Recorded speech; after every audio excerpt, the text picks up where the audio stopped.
Two businesses in one of Milwaukee's most popular entertainment districts are up for sale. This month, managers at Vagabond near Juneau and Weiland announced it's closing after nearly 12 years in business.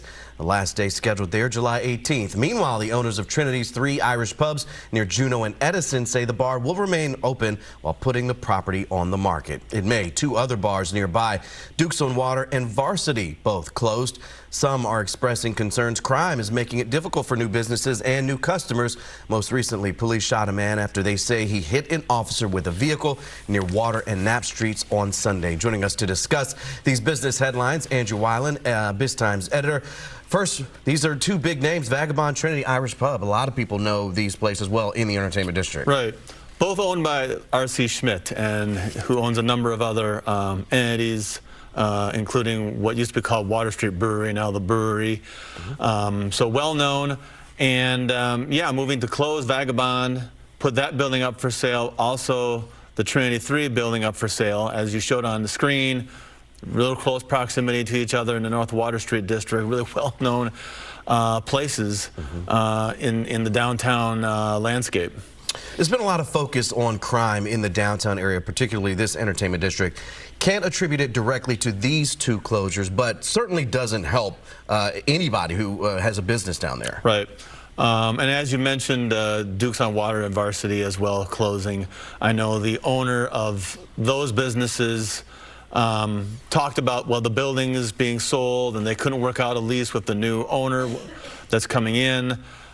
But they also mentioned secondarily that crime was an issue. And I think with Vagabond now, same thing. We're not hearing anyone saying, oh, crime is the reason that this is closing. But it certainly doesn't help. It clearly doesn't help. It is an issue there. There have been numerous incidents, including the one this past weekend over there. And there are other areas of the city that have kind of popped up as being competitive too.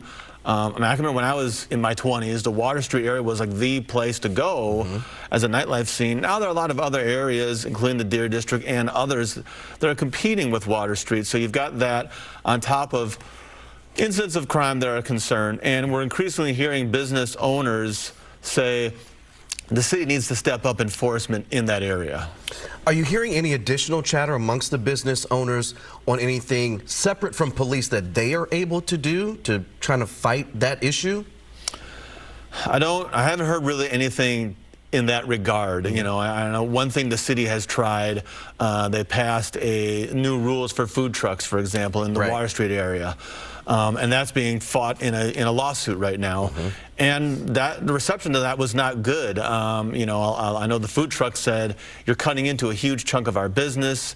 And there was a feeling that, you know, you're kind of taking it out on the food trucks, which are, you know, the Common Council's concern was they're drawing a big crowd that gets unruly, but the food trucks are saying, well, we're not to blame for the behavior, we're just trying to operate our business. And I think, you know, the business community as a whole, when you see a step taken like that, you're going, you're not addressing the core issue, you're addressing kind of an ancillary issue and taking on people who are just entrepreneurs trying to make a living. So, a hypothetical question here, but what is it going to take to keep businesses in that area? You know, obviously, if they're making money, they'll stay there. That's always the bottom line. If people are still coming down and patronizing, there will be a business to be done there. So the concern is that, you know, if crime remains an issue, if that discourages people from coming. If people don't want to come and patronize these businesses, then you have a problem. So that's really ultimately what is at stake. And, you know, I think the business community is saying, seeking the city to get more aggressive with police resources in that area. A lot of questions still to be answered. Andrew Weiland, thanks for talking to us here this afternoon.